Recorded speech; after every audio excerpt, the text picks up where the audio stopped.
Good afternoon, good evening, or good morning, everybody, whenever you happen to be watching this. My name is Michael Bridgman, and I am your host of the WOW Expert Interview Series.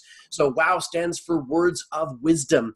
This is a show where I reach out to some of the most fabulous business experts I can get my grubby hands on, and I bring them on to this interview show, and we explore what it means to be successful for them. What are some of the things that they've done to be at the utmost in the top part of their game, and they bless us with their wisdom and with their expertise, and they give us a window into how it is that they got what they got accomplished done. So this is a show that's all about taking you to the next level. It's all about exploring entrepreneurialism, and it's all about exploring what it means to live your best self. Now, before I dive into the interview itself, I'd like to tell you a little bit about our phenomenal guest today. So Debra Kasowski is a lady that I have known for nearly 2 years now. She has the host of her own podcast called The Millionaire Women Show, which isn't just about women, by the way. She has been featured on Global Edmonton, CTV, and the Edmonton Journal. She has written, you guys, 3 best-selling phenomenal books. One is called GPS Your Life. The other one is The Entrepreneurial Mom's Guide to Growing a Business, Raising a Family, and Creating a Life That You Love.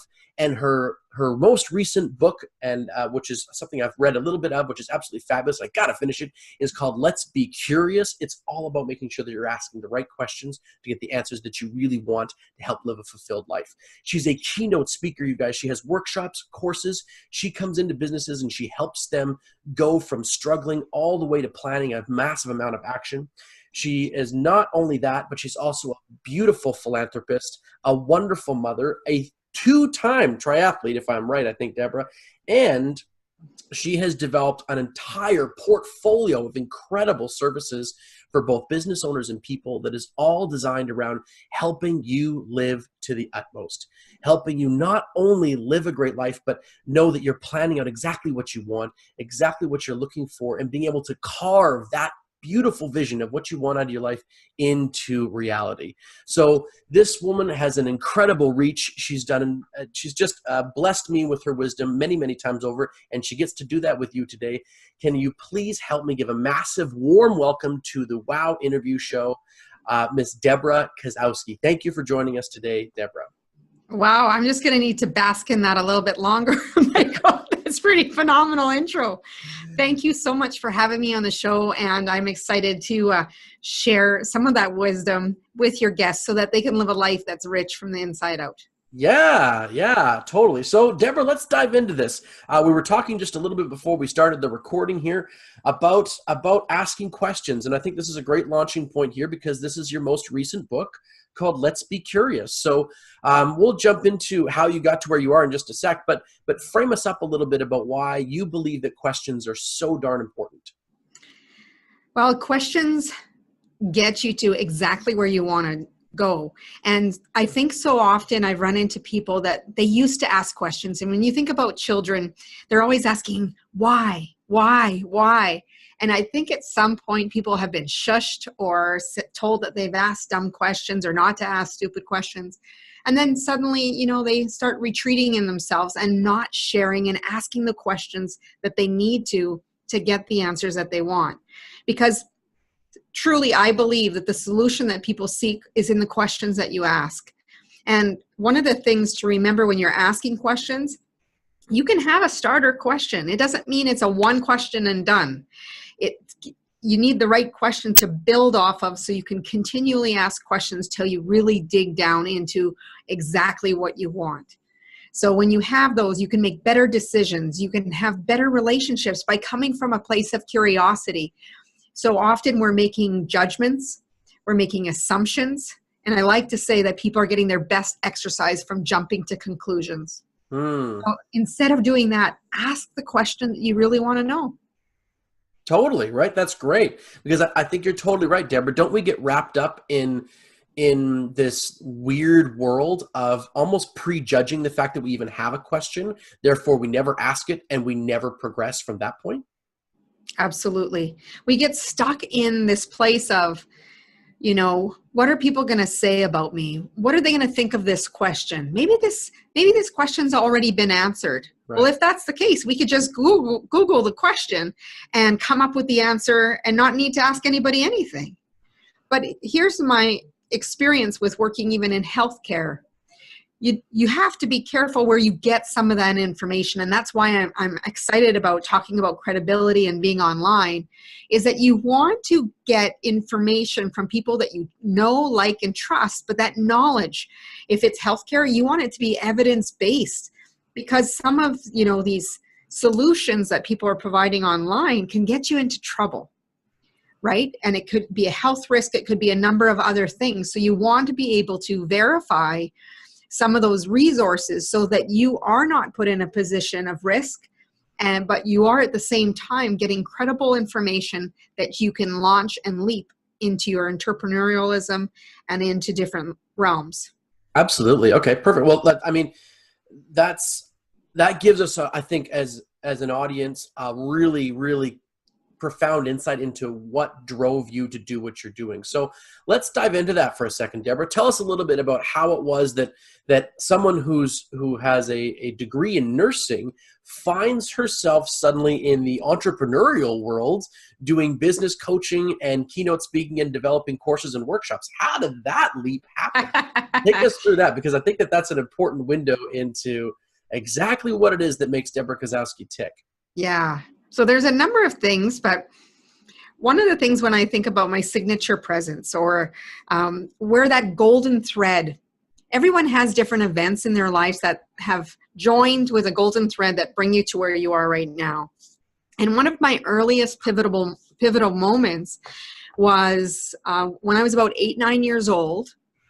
We had a family, there was a tragic accident in my family, which involved 5 people, alcohol, and 5 deaths. And that following that event, that Christmas, I had made a gift for one of the family members that was grieving the loss. And I thought I had the solution. I made this gift. It was, when you're 8 years old, anything that you make, you think that you can fix everything, right? Sure. And I was waiting for this person to show up at Christmas dinner, and I would come out and I'd say, hey, are they here yet? Are they here yet? And they would say, Debra, now is not the time to share your gifts. And I'd retreat into the bathroom and I'd be peeking behind the door, and I'd hear whispering and chatter, and I'd come out again. And I said, okay, is he here yet? Is he here yet? And they'd say, no, Debra, now is not the time to share your gifts. So being the persistent child I was, I came out the 3rd time. And the 3rd time I came out, and they're like, Debra, now is not the time. And at that same time, the family member came in the door, and I remember there being a bit of an argument, or more of a discussion. And then they were told to sit down at the kitchen table. Here was their food, here was their drink, and it was time to move forward. And one of my greatest regrets is that I don't know if I ever actually gave that gift. Wow. So where it brings me to is, in nursing, my intent was fully to be a physician. And in university, I had done a little bit of an overloaded schedule, hit a little bit of a burnout, I'd probably say. And then I thought, okay, what's the closest thing to being in med school? And the closest thing I could think of at the time was to be a nurse. So I finished my nursing degree. There was no jobs in Alberta. I went to a job fair in Orlando, Florida, was offered a job on the spot. And then I worked in Orlando for a year, and then flew to Toronto for a weekend, got a TN visa, travel nurse for 3 years before coming back to Canada. And at that time, coming back to Canada, I started learning more about real estate and sitting in different events. And I was at one event one time, and I was like, wow, look at how he's captured everyone's attention and how they shared their message. And I was like, I need to do that. I can do that. I know it. And at the time I thought actually it was going to be for nursing, and it wasn't. So you thought at the time that you'd be able to use this gift of speaking, being yes, yeah. And then I realized how intrigued I was with business. I was invited to an eWomen networking event. I had never been to a networking event. It was a day off, and one of my friends who had a business said, Deb, I want you to come with me. I said, okay. So I'm sitting in this room with all these people connecting with each other, talking about business, talking about growth, talking about innovation and creativity. And I was like, okay, I need a slice of this world. And then the speaker was talking about the little engine that could. The story that I haven't heard in so many years was talking about with businesses and, you know you can, and it's that mantra. And I was like, walked out of there. I'm like, okay, I know I'm going to be doing something. I just don't know what it is at this moment. Then I was at a real estate seminar again, and the guy was speaking, and I looked at him and I'm like, okay, I need to know how to do this. And I went up to the back at the end of the program, and he looked at me. He goes, Deb, quit overanalyzing. He goes, I will mentor you. Okay. And his name is Dan Locke. Some of you may have seen some. He has a lot of posts on Instagram and things like that. But he was the first person to ever teach me about mentorship. And I came to Vancouver. He had challenged me. He goes, what do you want to do? I said, I think I'm going to write a book. I had, again, not knowing where these ideas come from. Right. Okay. But I believe that any idea that comes to you is what you're meant to do. And he said, well, you need to just start interviewing these people. And at the time, and this is where this Millionaire Woman thread comes from, it ended up being the Millionaire Woman series. And he said, Deb, I want you to come to Vancouver in January. You're going to come present on stage. Tell everybody how you did this. And I interviewed not just 5, I interviewed 9 women and took it down to 5, went on his stage, talked about how I did all this. But it was the first time I had flown myself, taken a taxi myself, stayed in a hotel myself. Really? And wow. All these huge things. And I remember the night before, a friend of mine messaging me, he goes, are you okay? And I said, yeah, I'm kind of tearful. I can't believe I'm actually going after this. It's actually happening. From that, I had people purchase my product. And then one day I went for coffee with Charmaine Hammond, who is a co-author of my first book, GPS. Yep. Your Best Life. And we got into a 4-hour conversation that I got a phone call said, are you coming home for supper? Just led to a trajectory of connecting with new people and all these different events. And during my, I got into leadership and management very early in my career, coaching nurses, providing orientations, doing a lot of public speaking. And then I had the opportunity to get a certification in coaching because I had started my coaching business prior to that. And so that I could utilize it and leverage it in nursing and leadership. And then I also used it in my own business eventually, right? Mm-hmm. So it has just completely shifted gears to where I thought I was going to be. But what I know for sure from that sharing the gifts story is that my purpose is to help others ensure that they are sharing their gifts, and I need to continue to share mine. But my main purpose is I cannot let you go with untapped potential. Wow. That's quite the calling, Debra. Mm-hmm. Good for you. Wow. Thank That is a beautiful journey in the sense that it's so important for us to recognize as business people, as just people in general, that where we start doesn't always dictate where we end up, in the sense that life happens and things shift, and your desires and what it is that you believe in can evolve over time. And this trajectory of going into the health industry, you encountered specific things through there, but it led you to this totally different life. You know what I'm saying? Yeah, absolutely. And I think that compassion and empathy and vulnerability, all of those things tie into being an entrepreneur. Sure.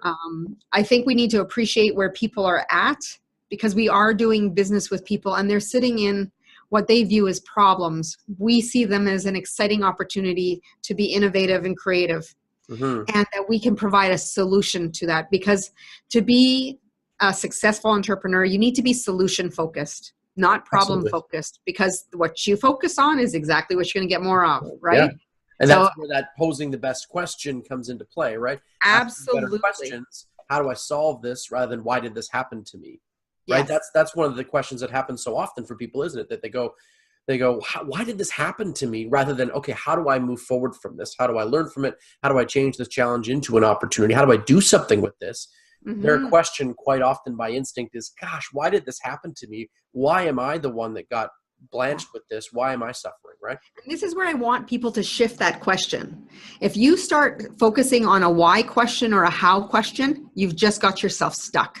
Mm, So if you can start saying to yourself, what ways can I move through this? What are the things I need to be doing?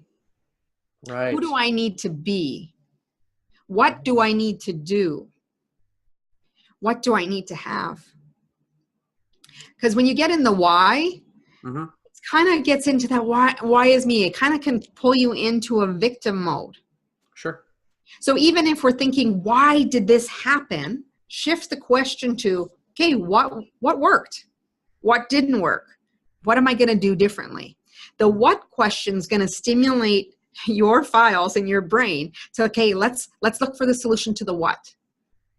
Okay. Whereas why is almost like a blaming or getting people on the defensive. Why did you do that? Or how come that happened? People get defensive. And would you say, Deborah, that why focuses on the past rather than focusing on what's happening as Absolutely. You're 100% got that. And the how, people get stuck in, well, I don't know how. And I know even from my philanthropy, I didn't know how to feed a school. I didn't know how to get, up to 5,000 shoe boxes for kids over 11-year plus period. I didn't know how to do that, but I did know how to ask questions. I did know how to ask for help. I did know how to share a vision. Mm-hmm. So you have to focus on what you can do versus what you think you can't do. Because that's where the difference between those who are successful and those who are not successful is they don't see impossibility. They see that I am possible. And because I am possible, I will figure out the solution. Great. Cool. I love it, Deborah. Thank you so much. So let's shift gears for a second here, because we want to talk a little bit about how you've been able to build, going from the nursing industry and now into this business coaching industry and building courses and writing books, Deborah, and doing all this amazing stuff that you've done. How did you build the credibility and the trust that was necessary through, because you've done a wonderful job of creating an online presence. I mean, I watch a lot of your Facebook videos. They're fabulous, by the way. Thank you. You're welcome. And I know that building that let me stop back for a second. I know that there is a massive audience for business owners online. You and I know that, right? And the trouble that we often face as business owners, though, is how do we cut through all of the distraction, all of the bells and whistles and fancy noise that's going on in an online world to actually get to having a real conversation with our clients? Because as you said, entrepreneurialism is driven by finding solutions for people. That's what we want to do. We, as business owners, as entrepreneurs, we're driven, and even as people all the time, we're driven to find a way of helping someone else solve a problem, because I believe we're inherently good. And ultimately, we want to help people solve this problem, and online gives us a massive opportunity to share that. So how do we cut through the noise? How do we cut through all the, and pardon my language, all the bullshit that is out there that isn't true, as you were referencing with the Googling your personal medical, symptoms or whatever? How do we get through there and start creating that relationship with a client online so that they're actually going, oh, wow, what Michael is saying, what Debra is saying, what Suzanne is saying, what Doug is saying, what these people are saying resonates with me, and I can feel the truth and authenticity to it. Yeah. So of course it's an ongoing process. Okay. But one of the things is being really clear on your core values of what you want to represent. So for anyone, I would love for you to just write down, who do you want to show up as, and what do you want to be known for? So who do you want to show up as, and what do you want to be known for? Those are two good questions. Okay. Yeah, because when you want to align with who you want people to see you as. And often they even have a better perspective of you than you anticipate, or, unless you're out of integrity. So one of the things is with social media, online platforms, it's all about being social. But we also know that there's times where you hear about people being scammed and all these different things. So people want to know that they can know, like, and trust you. No different than in-person networking, in-person connection. So knowing who you are and who you want to show up as on that online presence, what do I want people to say about me, is really important. So first of all, you want them to get to know you, because the digital marketing is like a super speed highway. Yeah. And they're going super fast. Totally. So you want to be able to make that connection and really be that genuine personality where people can connect with, right? So that know factor is let them get to know a little bit about who you are, what you stand for, what you believe in. And, as you saw, Michael, I just redesigned my website. So it'd have a lot more visuals as well as a little bit more of my story. Mm-hmm. People learn so much about you and the story. What's relevant to me may not be relevant to you. But if we have a connection that you like to work with people who have philanthropy as part of their values, who have high standards as part of the values, if you are driven to succeed like I am, we're great to work together. But if you go through those things and you're like, you know what, I'm not that driven. She might be on me. Right. Then it's not a right fit. So that no part is to really find out, are we a right fit? That like factor is they need to know your personality online. Who are you? Because one of my greatest compliments, Michael, is going to a networking event and people either saying, you're just like you are online. Gosh, I certainly hope so. Or they say you're better even in person. Oh, there you go. That would be a nice one to get. You're even better in person than you were online. Yes. And it's the messaging as well, right? You want to have consistent messaging. I can't say enough about being consistent in your messaging. There's been a number of people that I used to have in my feed. Suddenly they've disappeared. I've actually not blocked them. Maybe that because the energy didn't go there anymore. Is what they would do is they'd go on political rants. They'd go on this and that. And I was like, you know what? We have to pay attention to what influences us on a regular basis. And the last thing I want is someone's negativity affecting me when I'm reading posts. So to really think about when I post something, am I inspiring? Am I being congruent to the messaging that I want people to remember me for? Right. And if I've had a bad experience, is there a message that you're wanting me to know so I can have a good experience, or how did you turn it around? Right? Those are the messages I'm okay with. But if you're going to just rant and be a victim, I don't want you in my feed. Right. So really paying attention. So we have that know, that like, letting your personality shine through. Yep. And then we have that trust part. That trust part is also built in not only by, for example, of me coming on your show, Michael. Sure. There's that social proof, whether you be invited as a guest on other shows, whether you have testimonials from your clients being shared on LinkedIn, or someone's sharing an experience as a Google review of that they've worked with you. Right. All of these things create that social proof, because online, know, like, and trust factor changes when you have a personal recommendation. Because when you think about some of the purchases you've made, chances are someone has bought something similar to what you're buying, or you've been influenced to hear about what someone learned about a certain vehicle, for example. That vehicle's a lemon, this vehicle's that, my friends bought this one. And then you're like, well, they really liked it. Maybe it would work for me. Right. Then you see people having that endorsement. And that's really the online credibility has a lot of endorsement pieces. And the biggest thing is consistent messaging. So for 2 years, before I decided to switch things up and do a little bit more randomness, every 7 a.m., every Monday, whether it was rain or shine, a holiday, there was one time actually I was in the hospital with my daughter in the emergency room. She was doing fine. We were just in a waiting game, and we hadn't slept all night. And I still went out into the lobby of the hospital and did my Millionaire Woman Monday Minute. Wow. So let's touch on that for a second, because I think that's a type of dedication and discipline to honing your trust factor that a lot of people don't.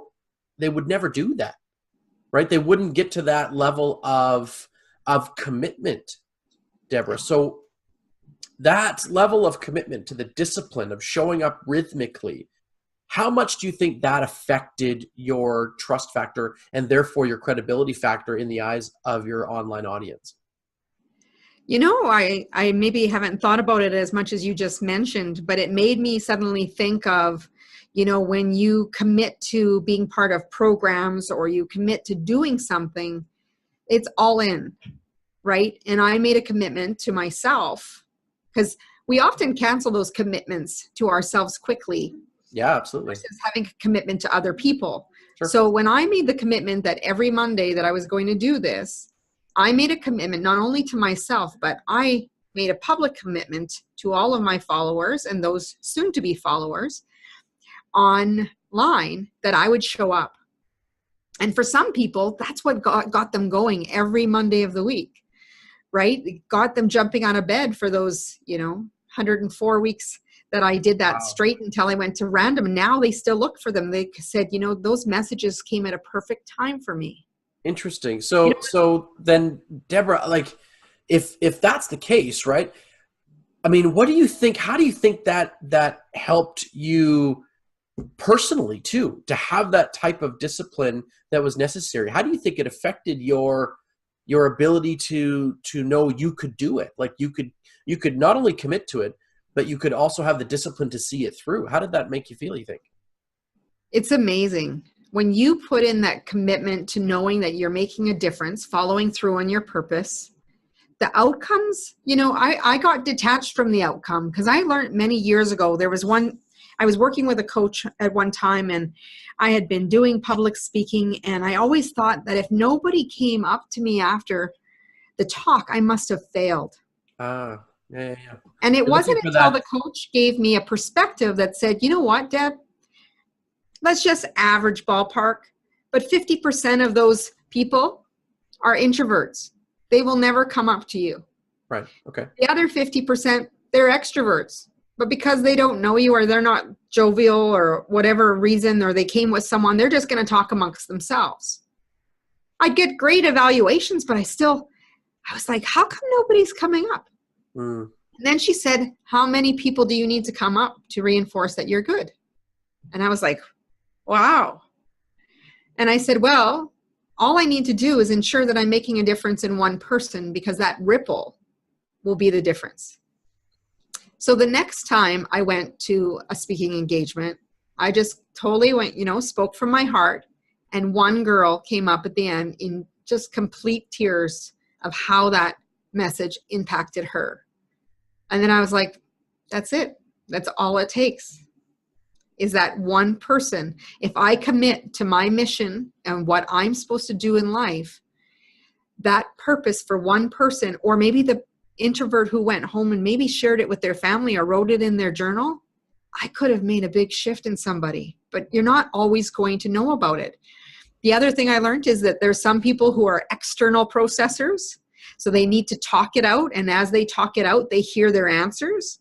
And then there's other people who are internal processors who have to do some self-reflection, journaling, meditation, whatever it is for them, to really come to a place of understanding the message that was put in front of them. Very cool. I love that. And that gives us permission as people who want to reach out and connect with others to give them space for their own process, right? When we know absolutely. And it's really important, because everybody gets to where they need to be at one point. One of my coaching clients, I just love her dearly for this, but what she did was she sent me a video one time that she was doing laundry and listening to one of my podcasts, actually watching the YouTube video, but listening to the podcast. And she said, Deb, I used to think that, sometimes we talked about things during our coaching session and I wasn't ready for them.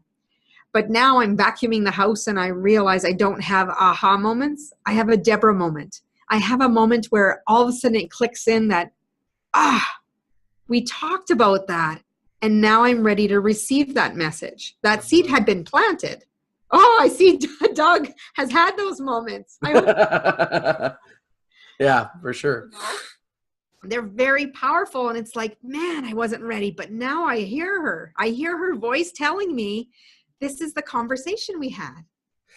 And what's powerful about that, Debra, for us to recognize and understand is that building that relationship, because that's what we're really going at here, right? Is how do you tap into this massive highway of potential business for you or for me or for anyone, which is the online world, but do so in a way that actually creates a relationship. Because you and I both know that people buy, especially products like coaching and any type of self-assessment style product, they have to buy it based on a relationship. And for the most part, as we said, it's a noisy world. So how that ability to show up on a rhythmic basis, right, is got to be so important to how do I want to put this, to build the opportunity to keep creating that relationship, right? Because I mean, Debra, you've done 198 episodes of your podcast. That's incredible. Yeah, we're coming on 3 years. There you go. I mean, that's amazing. So you've been able to develop all these. I mean, I'm in awe of how much discipline and consistency that creates.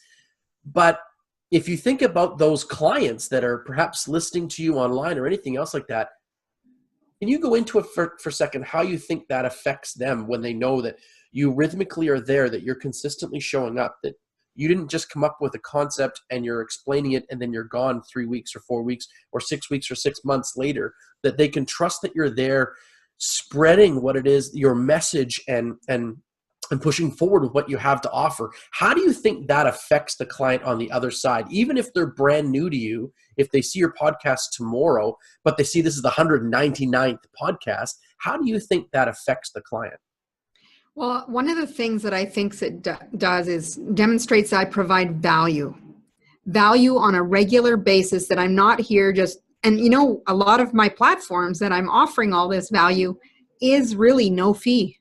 Right. Right? I have articles on LinkedIn, which I have to catch up on my article writing, which feels kind of weird to not have been writing for a bit, but I've been busier in the other areas. And sometimes you just got to shift with harmony.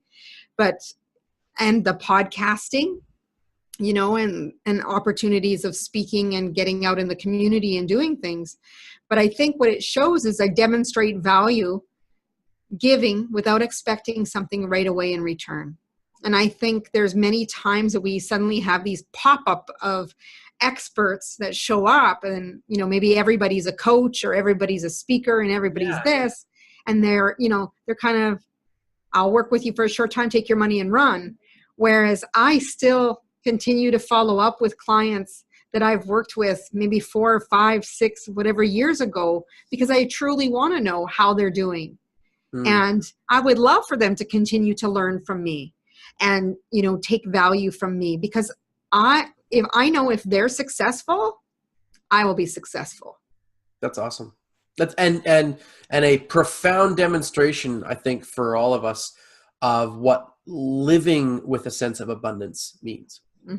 Because a lot of people are terrified of giving away value without charging for it, because they feel like they're never going to get that time or that value back again somehow. And I think we can both agree that that's looking at the world as a threatening space, right? And I have to tell you, when we talk about that threatening space, and this was such a blessing to me recently, one of my, I was an alumni coach for one of the students that was coming out of Royal Road University, where we were doing coaching. And she actually invited me, and it hasn't gone live yet, but if you look up Diversity at Work with Andrea Jansen, she just had interviewed me for her show. And she said, Deb, you know, when I was just getting started as a coach, nobody would help me. And you were the only one who came from a place of complete abundance. You didn't see me as your competition. Right. And I'm like, wow. You know, I was pretty amazed, because to me, there's 7 billion people in this world. Yeah. I may not be the right fit, and I can't serve all of them.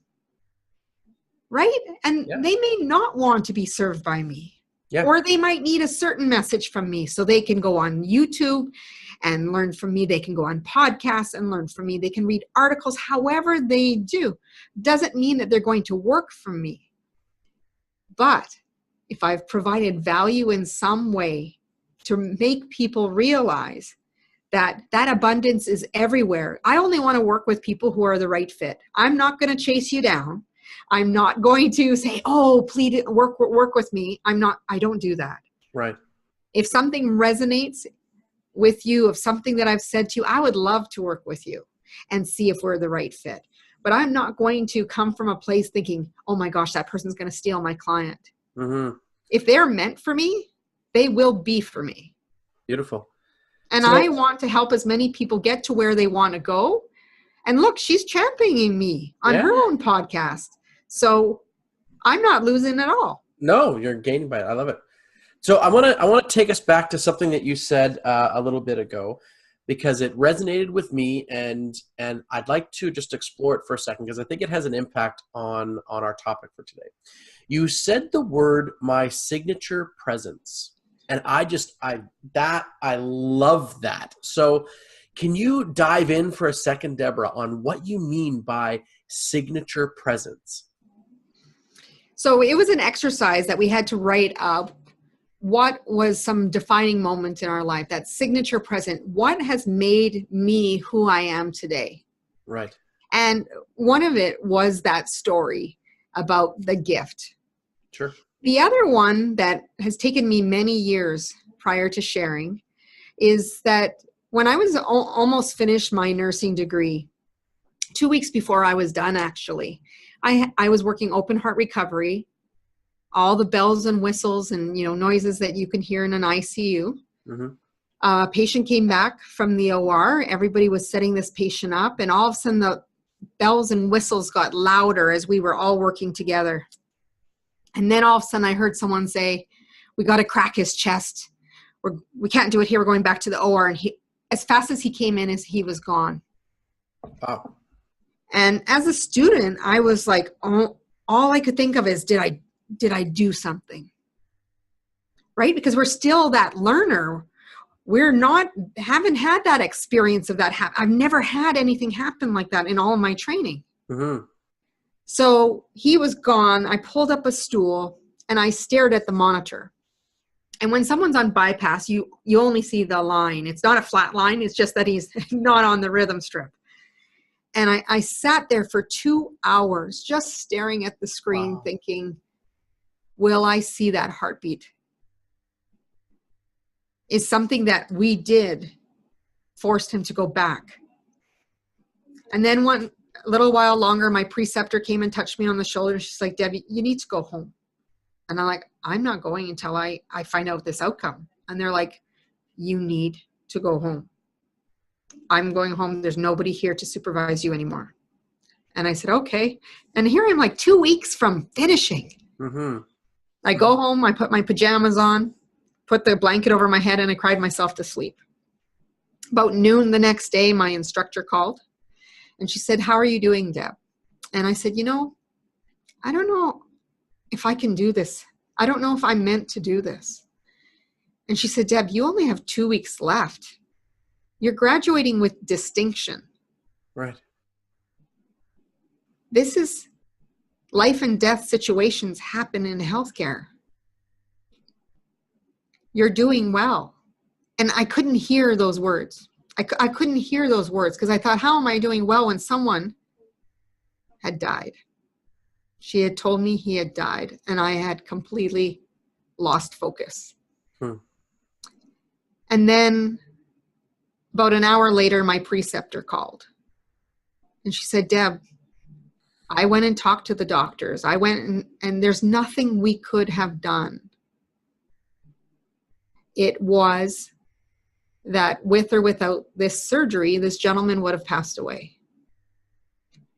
But for over 20 years, I carried that with me. I didn't want anyone to know the story because I still took responsibility. And just like I do for my clients, or that Monday Morning Minute, I think some of that comes from that.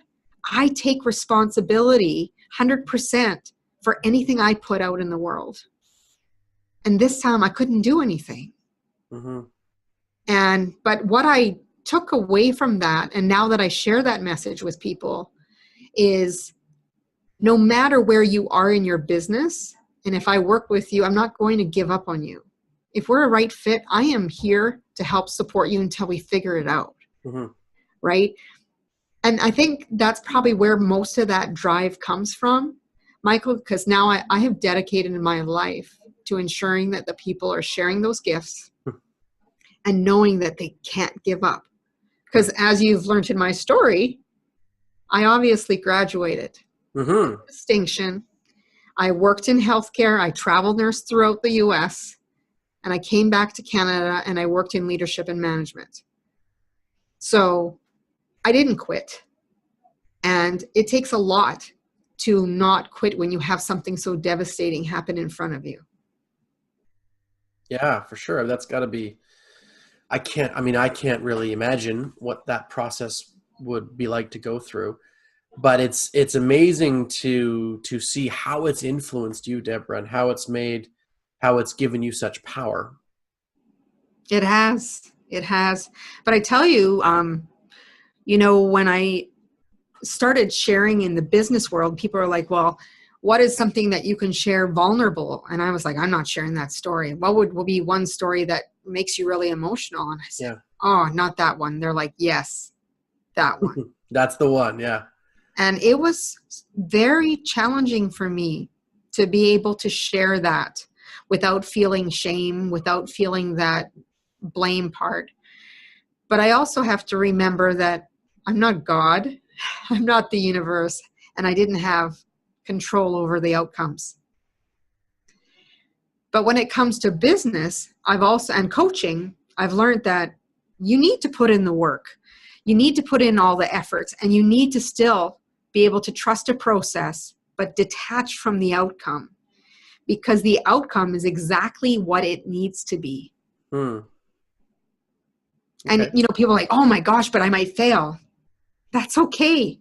There's something in that failure that you are meant to learn. So if we start shifting our thing as seeing that we failed to really shifting our focus to say, okay, let's shift the perspective. Because like a kaleidoscope, if we shift it, we see things differently. Right. So I encourage people by asking questions, but to start shifting your perspective of what can I learn from this situation that can propel me forward? And Marshall Goldsmith talks about failing forward. So instead of beating yourself up and staying in that space of scarcity, negativity, and blame, it's important for us to say, okay, what can I take from this? How am I going to be better, a better version of myself the next time I show up? Right. That's what's most important. I love it. I absolutely love it. And in relation to our topic, Debra, I think it's, I from an outside perspective for you, I think it's one of the things that makes your online presence so valuable and so powerful is your honesty and is your authenticity with some of the stories that you share, and vulnerable stories like that one. So then just to recap for a moment here. So when we're talking about building that level of trust and credibility to create a relationship so that we can help someone online on this super highway of potential clientele, right? Then we're talking about the idea of consistency, of Absolutely. authenticity, and of vulnerability, really is what some of the things that I'm really hearing from you. Would I be right there? Yes, and it takes courage. It takes courage to show up and be yourself. Like, oh, that should be easy. But what I find is so many people are caught up in the comparison trap or, worried about judgment. And one of the most game-changing books in my life when it comes to that area is The 4 Agreements by Don Miguel Ruiz. The 4 Agreements. The 4 Agreements. Okay. And the one agreement that really spoke to me the most out of the 4 is not to take anything personally. Whether it be positive or negative, it is still someone else's perspective, their lens view of the world based on their own experiences, education, whatever has made them who they are. So I can come in and say, oh, you know what, Michael, you look really good in blue. Well, thank you. Next person who can come by and they say, you know what, Michael, I think you need to switch it up because it's really not bringing out your eyes, right? What do we want to hang on to? We want to always hang on to the great stuff. And the bad stuff, even a poor evaluation, we can have 300 fantastic evaluations. We get one bad one. Where are we looking? We're looking at the poor one. Another mentor of mine said, take the lowest one, take the highest one, and throw them out. Right. Because the true picture is, and I'm talking from awareness and insight, because there are some people who do lack awareness and do lack insight into their own person. But for the most part, most people do have an awareness of themselves. Mm-hmm. Right? I truly believe that. Mm-hmm. But when you start thinking about, okay, thank you for your opinion, that's interesting, and you're like, all that matters is what I think, that's the game changer. The game changer is knowing what you are capable of and what you believe in. Because we can get sidetracked so easily on what other people are saying. We can have comments on Facebook. Someone will say something great. Someone will say, you know what? You need to lose weight, or you need to do this. You need to do that. And I'm like, but who am I spending my time with? Am I spending my time with people who might have been in a fight with someone before they've entered? They might have some turmoil going on in their life. Sure. Because whatever's influencing them is how they're thinking and feeling, and their action was to put a nasty comment. Right. They're dragging that into what it is that they're saying. Right. So those comments say more about those people than they do about me, you, Doug, Suzanne, Francine. They say more about those people than they do about us, because our response is, thank you for sharing your opinion. Mm-hmm. Mm-hmm. Cool. Well, I just absolutely love it, Debra. So I want to open it up here to some questions. Are you cool with answering a few questions from the group here if they put it in the chat box? Absolutely. Let me know what they are. Yeah, we'll open it up. So if anybody has any questions regarding today's topic, so that idea of building yourself, relationships online so that you can grow your presence and grow your influence by using trust and credibility through relationship building and everything else, then let's hear them. Okay, so Doug's got a couple of quick questions. So Go ahead, Doug. Why don't you unmute yourself if you can, and you can go ahead and ask your questions of our guest, Debra. So the first question that I have has to do with, you were talking about credibility, especially in the medical field, and people post stuff on Facebook all the time. And how do you know what's real and what's not, and that kind of thing. I spend a lot of time reading studies, and I know that statistics can be manipulated. So if I have a certain point of view that I want to come out, I can use the study and manipulate that study so that it reflects the point of view that I want. What's the best way to cut through that bullshit and find the truth? Well, one of the things, if we're talking specifically healthcare, is that what you're referring to specifically, or just in general? I mean, I'm a personal trainer, so I spend a lot of time reading stuff about healthcare and nutrition and that kind of stuff. Yeah. But I mean, I see it all the time, all kinds of stuff. Right. So one of the things is, I like to look at credentials. Credentials, do they get results always? Not necessarily, depending on the world view, right? But if they have an education in that area, that's helpful. The other part is, who are they endorsed by? Because I know endorsements, there can be a lot of money thrown around for endorsements, but do they stand by their value? Is what they're having as their endorsements match core values? The other thing is best practice. What is current best practice? And are they aligned with current best practices? That would help me really cut through. Because if there's this one of, that quick fix, we know that to be truly successful, we need to have sustainability. Sustainability doesn't come from quick fixes. Right. Right. So I'd be paying attention to their copy as well on their websites and in their offers, because they can jazz it up, but there's a certain point that you can be reading through copy to see if someone's being truthful or not. Cool. Love it. Thank you, Debra. Perfect. And Doug, you had one more question? And then my second question is, what are some of the things that a person should look for in a mentor? Because I mean, I just recently started following Dan Locke, and I got one of his books, and I mean, I think he's great. Before that, Tony Robbins. I mean, I really kind of like him. I mean, I have a few, but there's just so many people who are business mentors out there. What are some of the things that a person should look for to know who they should be working with?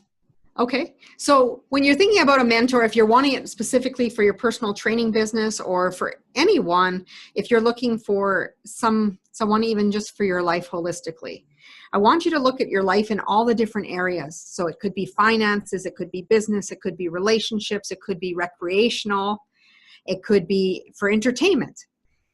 So if you're looking at that spectrum, because I know that I've had coaches for different things. So if I wanted to work on my finances, I would have a financial coach. If I wanted a relationship, I'd work with relationship coach or listen to a relationship podcast. So really thinking about what areas do you want the mentor in? Like for speaking on stage, I have a mentor for helping me with storytelling, but I have another mentor to help me with vocals and speeches. Another one to help me with writing content. Right? So think about what are you needing the mentorship in? And then looking about, is it that I want to learn from them? Do I want to listen to them? Do I want to coach with them? Because mentorship can come in many different forms. You know, I have lots of influences that I read their book, but I've never met them. Or if I have I might have interviewed them for the podcast, but I haven't. Most of them, I've read all their books before they've been on my show. Sometimes I've read an article that's triggered me to contact them, and then I need to read their book after and build the conversation. But the thing is, think about where you want the mentorship in. Where do you feel that you were going to get the greatest value? And value being your time, your money, and your resources, that energy piece. Don't take for granted the time and energy piece. Right. You know, people often think that mentorship or coaching, you know, it's all about that money piece, but you need to have a real genuine connection with whoever you're working with. Who resonates with you the most? Maybe pick 3, maybe 5 people to learn from at a certain period of time. I wouldn't get too many, depending on the areas that you're working on. Even 3 is good. Learn from them for a while. And here's the thing. I have friends, we all talk about reading books and we talk about doing all this stuff. You can read and learn as much as you want. But if you're not implementing the learnings that you were taught, it's wasted knowledge, and there's no power without implementation. Great. I love it, Debra. Thank you so much. And I think that that's really important that for anybody watching this is that when you choose your mentors, choose them for a specific space in your life, as you said, because not every mentor is good at everything. And I think that it's really important that we go, this is someone who's achieved a lot of what I would love to achieve, or is doing something in the realm of that specific concept that I would love to do. Therefore, look to have mentorship by that person. You know what I mean? Like, they are successful financially. So are they selling a financial mentorship product? If they're successful financially, well, then I would take a look at that product. Otherwise, you're getting this bland, generic mentorship that's not necessarily serving a purpose, right? So I hope that answered it for you, Doug. So I've got a question here from Francine. Thank you very much. Yeah. Francine says, do you think we need to use Facebook for social media as a business, especially since the platform is not necessarily up to par regarding moral views, etc.? Well, I saw recently that there's Facebook dating now, so anything's possible, I guess. But I do believe that if you do run a business, you should have a business Facebook page. And, you know, to tailor your content to that page, as well as leveraging LinkedIn. Because truly LinkedIn is where the majority of business people do hang out. However, Facebook does have a presence. Even we're seeing more and more with Instagram. So for example, personal trainers, I follow a number of them who doing online workout, like doing a workout in their Instagram video saying this is the workout of the day, and they have, you know, 5 short workouts and they demonstrate them doing the exercise. Right? So depending on your industry, what's most important is, are you hanging out where your avatar is? Is that where your platform is located? Like if they're not on Facebook, don't be on Facebook with your business, right? You want to be very targeted again, so you're getting the greatest return on your investment. Absolutely. And the other thing to tag on to what Deborah's saying there, Francine, is that different social media platforms provide different kinds of value too. Facebook's great for writing. LinkedIn is great, really good for writing. If you're a great writer, those are great places to put articles like Deborah was referencing. Instagram is a hugely visual medium. So if you've got a product that has great visuals, right, that does great creative work visually speaking, then Instagram is a good place to post that stuff because it is a visual platform. So I think that they get to know your personality through your posts. That's true. Yeah. Right? Yeah. Perfect. Thank you. Any other questions, you guys? Any other questions about this particular topic before I get to my final couple of questions here, Deborah? Okay. Looks like we've got most of the questions out of the way here, so that's great. So first off, before I ask you my final big impact question here, where can people find you? So, I mean, you've got 3 books out there, so I'm sure they can find those on Amazon, I imagine. Yeah, absolutely. But where else can we find Debra Kasowski? Where is she hanging out? Where can we contact her? Well, you can see me hanging out at www.debrakasowski.com. It just got a whole facelift of my website. It's beautiful. I have an amazing team that was behind that. And my podcast. It is a very nice looking website. I'll give you that, Deborah. It looks fantastic. Thank you. Thank you. And my podcast, The Millionaire Woman Show, and we talk about leadership, business, and human potential. So I have a variety of guests, and sometimes there's just a message from me to really bring some attention and give you some tips and strategies so that you can live your life truly rich from the inside out. And that's where the millionaire part comes from. And it serves both men and women. Mm-hmm. And my books, they're on Barnes & Noble, they're on Amazon, they're on Indigo, they're in some local bookstores here in Alberta. But otherwise, most people find them online. Beautiful. Perfect. Okay. And YouTube. What's that? And YouTube. YouTube. You can go to YouTube because my podcasts are not only on audio for all podcast players, but I do record them on video, so you can see me talking with the guests as well. Very cool. Okay. And last but not least, I want to ask you 2 quick questions here. One is, can you give us a brief summary of what the Shoebox campaign is all about and the pancake breakfast? Because I read a little bit about it. I'm kind of fascinated by it, and I think it would. I think we'd like to know a little bit more about what that actually is. Sure. So many years ago, I had a bucket list item. You know, after reading, I think it was Jack Canfield's book, and then watching Morgan Freeman and Jack Nicholson in the Bucket List movie. And I made a list that all the things I wanted to do. And one of the things on that list was I wanted to watch a child open my shoebox. Many years ago, growing up, our family would put together shoeboxes and send them to the orphanages in Ukraine. Wow. And my children were small at the time I made the list. And I thought, I'm not going to be going to Ukraine anytime soon. But then I was at church one day and I was looking at the bulletin. And they were talking about this school that needed some help. There was no community support. And I actually knew the vice principal. So I picked up the phone and I said, hey, I have this thing on my bucket list about wanting to watch a child open my box. How many students do you have in your school? And he's like, 125. I'm like, cool. I said, what do you think about us surprising the kids, each with their own special gift? He's like, yeah, that'd be awesome. I'm like, okay. So I sent an email out to coworkers, family, friends, and we collected 125 boxes that all had 7 mandatory items, and then the rest they could top up to the top. And so there was toothpaste, toothbrush, socks, mitts, toques, a granola bar, and a juice box. And the rest was Hot Wheel cars, dolls, whatever they could put in the box for a child of a certain grade.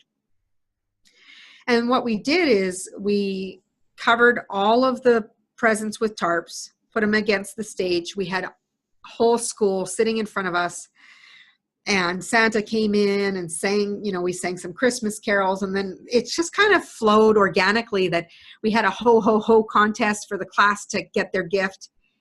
And then we did the massive big give. We counted to 3 after all the presents were distributed, and they all opened it at the same time. Awesome. So there was tears. All the adults were in tears. The kids were screaming with pure joy. I got to watch not just one, but 125 kids' eyes light up from opening this gift and getting excited about a toothbrush. And, you know, we were, you know, it was a lower income school. And when I say lower income, often more immigrant population and low income in the area. But no one gets left out. There's no differentiation. Everyone is the same. The following year, I was like, that was so cool. Even though I crossed it off the list, I think I'd like to do it again. It just, it felt so good. So this time I phoned him and I said, well, because I know you, can we do it again? And he said, Deb, I have one request. And I said, what's that? And he goes, can you feed us? Whoa. And I was like, oh, I don't know how to do that in my head. Yeah. I'm like, all I saw in that moment was a brief flash of a child looking up with me with a plate that said, feed me. And I was like, well, how do you say no to that? Right. I was like, I'll figure it out. I'll just figure it out. I figure out other things. I'll figure this out. Right. So again, I get off, I email all family and friends, and then everything was like it was orchestrated, ran smoothly. And then we've continued to do it. And we're coming into our 12th year. Wow. 12 years. And it's been the same school the whole time? No, we've rotated. We've done it completely by principal referral. Volunteers, I don't even recruit volunteers. They all come or they've been a part of it in the past and they've brought family members and friends. And we usually end up with another whole family of, I like to call them our Christmas family, spirit of Christmas family. And we started feeding them. And the person who supplied the pancakes, they came into my life through triathlon. So it was very interesting how everything that you do kind of all ties together. Very cool. That's fabulous. So Debra, I'll put you on the spot here for a moment. If there's the opportunity to come back and do another show with us, because it's just been fabulous today, would you be open to coming on and doing another show with us sometime in the future? Oh, for sure. I would love to. Okay. Very cool. And so as I wrap things up here, we talked about building that trust. We talked about building that credibility with your online audience so that in the end, you as the entrepreneur, as the business owner, as the person who wants to make an impact in people's lives, you've got a trusting relationship that you're building with these people. And that takes discipline, that takes consistency, it takes a valuable message. And as it was put here, it takes your signature presence. What is it that makes you unique? What is it that makes you resonate in a different way than everybody else on the planet? You have a completely unique fingertip. And that means, and that fingerprint, and that means, you guys, that your soul is unique. The way you resonate with the world is unique. So uncover that signature presence. And you find it, as Debra was alluding to, through exploring your personal story and that legend that is you. So please go ahead and do that. Now, Debra, before we end the recording here, and then before we say goodbye after that, I just want to ask you, if Debra Kasowski International reaches its pinnacle, reaches its peak, its zenith of what you want to accomplish, what type of impact do you want to have your business have on the world? What I want the impact to be is for every single person, no matter if you have a health issue or whatever's going on for you in your world, knowing that you are not your circumstance, and that if every single person that I reach, let's say I reach 1 million people, hopefully we'll bust beyond that, because if there's 7 billion, I want the odds to be higher. But if I have encouraged you to step in to your purpose, step into the skin you're meant to be and into your full potential, imagine if every single person did that, to truly live out who they're meant to be, sharing their strengths with the world versus focusing on any weakness, because we don't see it, only you do. Then I have truly helped change the world, and I am one person. Beautiful. I love it. Well, thank you so much, Debra. It's been a total honor to have you on my show today, the WOW interview series. So I want to thank you very much for that. We will cap off the recording here, everybody. But a massive thank you from myself to you, Debra, for being so fabulous and being on our show today. Thank you to everyone for joining us.